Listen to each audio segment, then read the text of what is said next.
The dramatic surge in the adoption of the micro-cheating metric is widely understood to be a defensive and reciprocal measure against a wave of other increasingly advanced AI-driven relational trends. This includes concepts such as delegated dissolution, where sophisticated AI bots are employed to automate and depersonalize the process of a romantic separation, or algorithm-assisted seduction, where AI is utilized to craft the optimal, data-optimized dating profile and conversational scripts. As the landscape of modern commitment and dating becomes increasingly algorithmic, opaque, and obscured by technology, individuals are paradoxically resorting to the most raw, biological data possible, their own involuntary bodily responses, to desperately uncover the truth.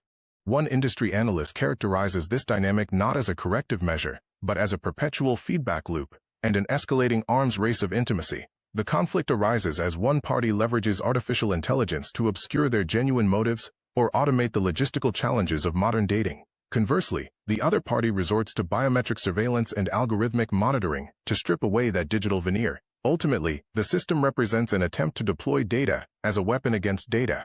The ethical price of verification, a panopticon of the heart. The ethical and legal implications of this ubiquitous biometric surveillance are substantial and immediate. Divorce attorneys across major metropolitan areas are now routinely seeing formal metric reports submitted as primary evidence of emotional infidelity, notwithstanding the critical fact that a simple heart rate spike or a temporary change in skin temperature is, by itself, far from definitive proof of actionable legal or personal culpability. The data is suggestive, not conclusive. A leading behavioral expert warns that data is merely a variable, not a substitute for genuine context. He argues that the systematic reliance on constant biometric monitoring can trigger a panopticon of the heart, a psychological state where the paralyzing anxiety of being observed actually induces the physiological markers the system is seeking. Ironically, the apprehension of being flagged by an algorithm can elevate a person's heart rate or alter their galvanic skin response. Consequently, the surveillance becomes a self-fulfilling prophecy, generating the very symptoms of stress or excitement it interprets as evidence of guilt or transgression. As the micro-cheating metric rapidly transitions from a niche practice into a mainstream relationship standard, it compels a fundamental and uncomfortable question upon modern bonds. Can a relationship truly be predicated on authentic, unassailable trust if its foundation relies on a continuous, relentless stream of physiological data for its minute-by-minute verification? Recent and ongoing analysis into the burgeoning micro-cheating metric is forcing a critical examination of the frontier, where physiological data intersects with the deeply personal and often opaque realm of romantic fidelity. In an era saturated with sensor-equipped wearables and pervasive digital monitoring, biometric technology, which can, for instance, track a user's elevated heart rate during a direct message (DM) exchange or detect specific stress responses, appears to offer a seductive promise: the objective quantification of romantic interest or transgression. However, this powerful tracking capability possesses a fundamental, unresolvable flaw. It is incapable of measuring human intent. While technology can build an undeniably detailed body of circumstantial evidence, a comprehensive data trail of physical and emotional responses, it must be underscored that genuine, enduring trust is not forged or fractured in the digital ether. Trust is built, maintained, or broken by conversations that necessitate vulnerability, empathy, and honest articulation.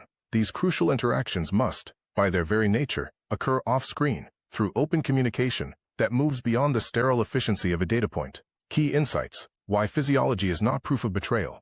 Physiology is not betrayal. It is a profound and critical error to equate a transient physiological event, such as a spike in the stress hormone cortisol, or an unexpected elevation in heart rate, with definitive romantic betrayal or infidelity. The human body's generalized stress response is a highly adaptable system that frequently signals significant, yet non-romantic stress. This could be a demanding boss, a looming professional deadline, acute financial worry, or generalized personal anxiety. Attributing a biological response exclusively to romantic deviance introduces destructive and unwarranted suspicion into a relationship.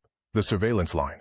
Data versus trust. There is a crucial and ethically mandated distinction between mutually sharing health data for collective well-being, e.g., fitness accountability, mutual safety alerts, and the implementation of continuous, digital surveillance to monitor fidelity. The latter, by its very imposition, represents a lack of foundational faith and, paradoxically, actively erodes the very trust it is ostensibly designed to protect. Relationships thrive on granted freedom and mutual respect, not persistent monitoring. The value of human connection.